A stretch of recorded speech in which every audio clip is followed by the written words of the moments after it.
Same time it's a devil అనేది ఒక సామెత.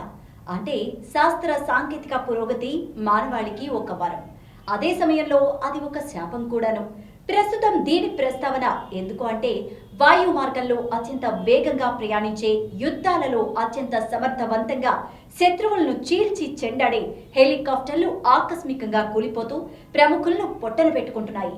భారత chief of defence staff general Bipin Rawat helicopter ప్రమాదంలో మృతి చెందిన నేపథ్యంలో వివిధ ప్రాంతాలు హెలికాప్టర్ ప్రమాదంలో మృతి చెందిన ప్రముఖుల గురించి తెలుసుకునే ప్రయత్నాలు చేద్దాం.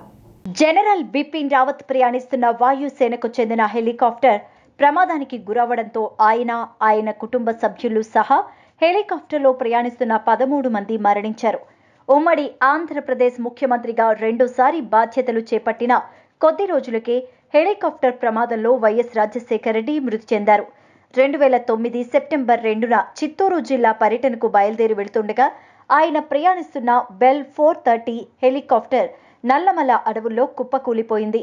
ఆయన సహా మొత్తం 5గురు ఆ ప్రమాదంలో మరణించారు. లోక్సభ స్పీకర్, తెలుగుదేశం పార్టీ నేత జీఎంసీ బాలయోగి హెలికాప్టర్ ప్రమాదంలో మరణించారు. 2002 మార్చి 3న ఆయన ప్రయాణిస్తున్న బెల్ 206 హెలికాప్టర్ పశ్చిమ గోదావరి జిల్లాలో కుప్పకూలిపోయింది. అరుణాచల్ ప్రదేశ్ సీఎం దోర్జీ ఖండు హెలికాప్టర్ ప్రమాదంలో 2011 ఏప్రిల్ 30న మరణించారు. ఆయన ప్రయాణిస్తున్న Pawan Hans B8 model helicopter Arunachal ప్రదేశ్లోని తవాంగ్ వద్ద ప్రతికూల వాతావరణ పరిస్థితుల వల్ల కుప్పకూలిపోయింది. ఈ ఘటనలో 5గురు మరణించారు. కాంగ్రెస్ సీనియర్ నేత, ప్రస్తుత పౌర విమానయాన శాఖ మంత్రి జ్యోతిరాదిత్య సింధియా తండ్రి మాధవరావు సింధియా విమాన ప్రమాదంలో మృతి చెందారు. 2001 సెప్టెంబర్ 30న కాన్పూర్లో జరిగిన ఈ ఘటనలో సింధియా సహా 7గురు మరణించారు. 1980 జూన్ 23న ఢిల్లీలో సఫ్దర్జంగ్ విమానాశ్రయంలో జరిగిన విమాన ప్రమాదంలో సంజయ్ గాంధీ మరణించారు. కాంగ్రెస్ నేత, మాజీ ప్రధాని ఇందిరాగాంధీ చిన్న కుమారుడు సంజయ్ గాంధీ.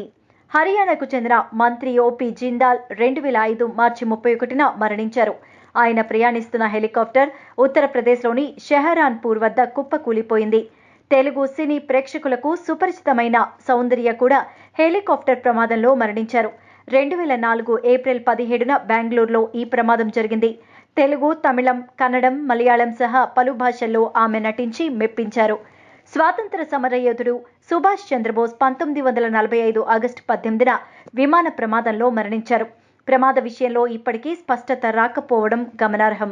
భారత అణ్వస్త్ర పితామహునిగా పేరుగాంచిన న్యూక్లియర్ సైంటిస్ట్ హోమీ జే బాబా 56 ఏళ్ల వయసులో జనవరి 24న 1966లో శ్రీధర్లాండ్లో ఎయిర్ ఇండియా విమాన ప్రమాదంలో మరణించారు.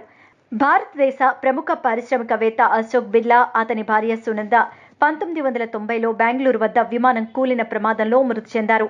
1994లో హిమాచల్ ప్రదేశ్ మాజీ గవర్నర్ సురేంద్రనాథ్ తన 9 మంది కుటుంబ సభ్యులతో కలిసి ఎయిర్ క్రాఫ్ట్లో వెళుతూ ఉండగా హిమాచల్ ప్రదేశ్ పర్వతాల్లో కూలిపోయిన ప్రమాదంలో అందరూ మృతి చెందారు. మాజీ ఎంపీ, కాంగ్రెస్ నేత మోహన్ కుమార్ మంగళం మే 31, 1973న ఢిల్లీలో జరిగిన విమాన ప్రమాదంలో మృతి చెందారు. హెలికాప్టర్ ప్రమాదాలకు సాంకేతిక కారణాలు, ప్రతికూల వాతావరణాలు కారణమవుతున్న పరిస్థితుల్లో ప్రముఖులు హెలికాప్టర్లో ప్రయాణించే ముందు పాటించే అత్యంత కట్టుదిట్టమైన ప్రోటోకాల్ మరోమారు చర్చకు వస్తోంది. ఇటువంటి ప్రమాదాలు మరి చోటు చేసుకోకుండా ప్రభుత్వాలు మరింత కట్టుదిట్టమైన జాగ్రత్త చర్యలు తీసుకుంటుంది అని చెప్పడంలో ఎటువంటి సందేహము లేదు. భారతదేశానికి వెలకట్టలేని సేవలందించే వివిధ రంగాల్లోని ప్రముఖులను, వ్యక్తులను ఏమాత్రం ఏమరపాటుగా లేకుండా కట్టుదిట్టమైన భద్రతా చర్యలతో కాపాడుకోవాల్సిన అవసరం ఎంతైనా ఉంది. Oh my god, for more updates, please subscribe Telugunewstv.